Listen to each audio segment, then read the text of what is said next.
Alright, real quick update on the system. A reminder about leaps of faith as well. I had the last 55 fingerlings were in this container here. The guy came yesterday, drove 2 hours each way just to get here, expecting 50 fish, which I had, like I said, I had 55. I was going to give him to him for 50. When we came out here to collect them, I came up with 36. So many had jumped out and taken a leap of faith that 9 of them were, or no, 19 of them were gone, which I can't figure because unless birds got them, because I looked all over the ground and I couldn't find any. I found 3, but I had the lids on these totes, but like I said, they have a tendency to spread, and what happened is the lids kind of popped off once these spread out when they were full of the weight of the water, and those fish started jumping out. But so I gave him the 36 that I actually still had for $25, and he was happy enough with that. So I wish him the best in his endeavors. So if you see this, Gary, I apologize again, and good luck with what you're trying to do there. He's got a really neat system he's working on. A prefab deal, but really good looking craftsmanship on the photos that he showed me. So, but as for the aquaponics system, nothing much has changed since I did the last video. The broccoli's still coming. I still need to trim that. I did flood the beds. It made all the gnats that were in the gnat larvae that were down in there come up to the surface. They all tried to crowd around the edges. I sprayed them down with soapy water. Boom, they were dead. I left the beds flooded for a day, came back, and got everything in circulation again. I hadn't seen a sign of any of the gnats. So that quick and dirty way of getting rid of them. The last 2 beds had none in them, and they still don't. So the white kohlrabi that I transferred out here, the older leaves are all wilting and dying, but the new growth looks pretty good. I don't think it likes the water level in this bed. This is one of the ones I need to trim the standpipe in. When I was planting some crookneck squash that I bought at the Lowe's, a couple of them had like 3 shoots in them, so I pulled the excess out, and 2 of them had a little bit of roots in them, so I just stuck them in the system to see what would happen. This one was all laid down flat yesterday except for the new growth, and now it's perked up and got that leaf perked up. Those 2 leaves will probably die, but they're the starter leaves anyway. Same on this one. This little leaf offshoot here is dying. That's dying, but the new growth is coming back fine, and this leaf has gotten back some of its vigor, so they might actually make a comeback.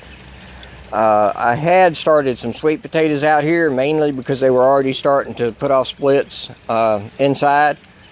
I had a couple of splits that I stuck in to see how well they'd root. These have only been here for a couple of days, and you can see that one. I hope. I can't see my screen, so that one's got plenty of roots on it, as does that one. I mean, a tremendous amount of roots if you're trying to root sweet potatoes. But I'm kind of late in the season to be trying to root my own splits. So while I was at Lowe's, I went ahead and just bought a flat of 9. Let's see, I can't see my screen. Okay, 9. I think it's 9 of them. Yeah, 9 sweet potatoes right there that I'll be planting in the traditional garden. So, I had bell peppers that I bought at Lowe's. They were kind of wilty and falling down when I got them. They're all starting to stand up and perk up. Leaves have a lot more stiffness to them, the way that they should be, so I'm real happy with that. Squash is still perking along. Cucumbers are perking along, looking pretty good. I mean, that one's only got a couple more days probably before I can pull it. And I've got one. That's the only other one. I could have swore I saw another one a minute ago.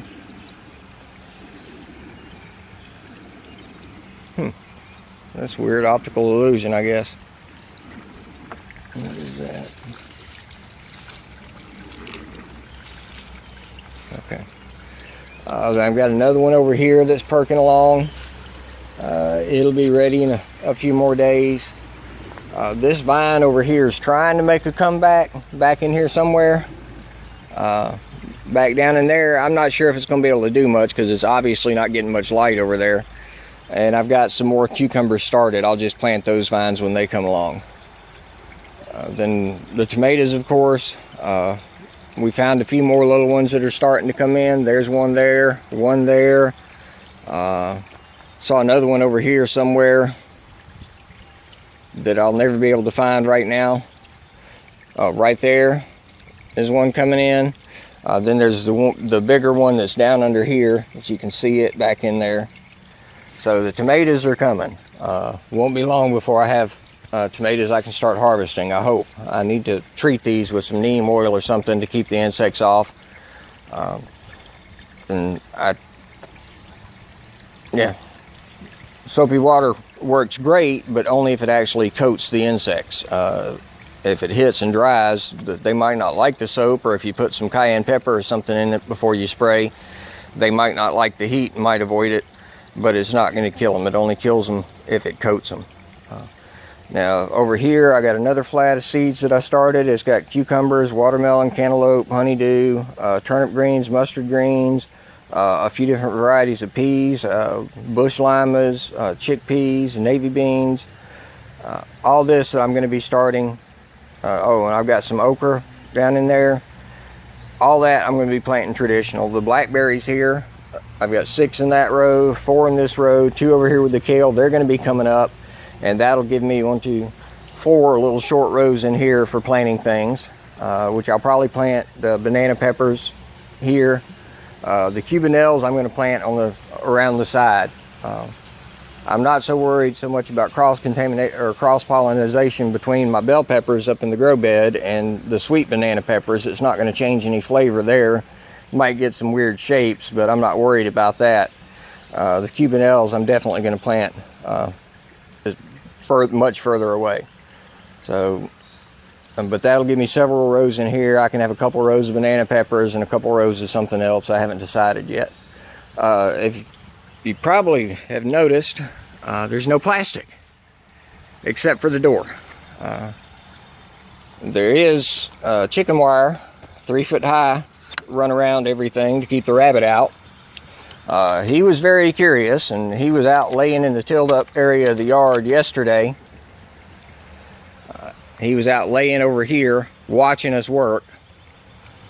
And again, it was something I started right as it started getting dark. I decided to start seeing how difficult it was going to be to get the plastic down off the greenhouse, which, as you can see, it's down. The hoops are still there, although probably won't be putting the greenhouse back up. Like I said, I just used conduit. I bought conduit for something else, and I had more than enough to just cut it in half, drive it 2 foot in the ground, or well, 20 inches down, and leave 3 foot plus a couple inches up to make the stakes for this end. On the other side, I just used the hoops of the greenhouse. So I've got this area here.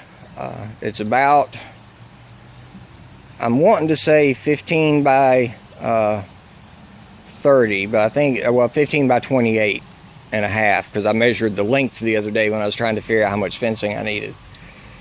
So this is going to get planted in a traditional manner. A couple years ago I added some manure to it, some sand, some other stuff to treat the soil and get it ready, and then I decided to go with aquaponics. Of course, I was chipping up the limbs from the trees I'd cut down, and the chipper decided to have a hydraulic spill right over there where you see the red dirt. So I had to dig down a couple feet, get all that contaminated earth out, and basically fill dirt with a little bit of topsoil. So it's going to be a long time before it loses the red in that area over there.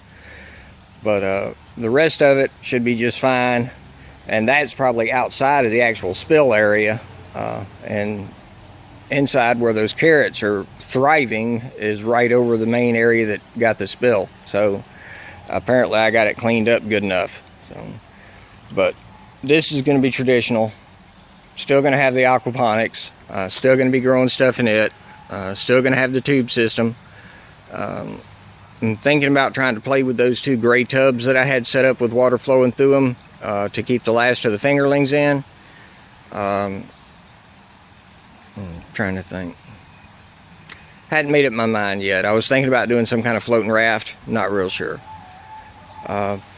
I guess I could probably go ahead and take down the heater vent and cap that off with some tape or something for now. So, lost the top anyway.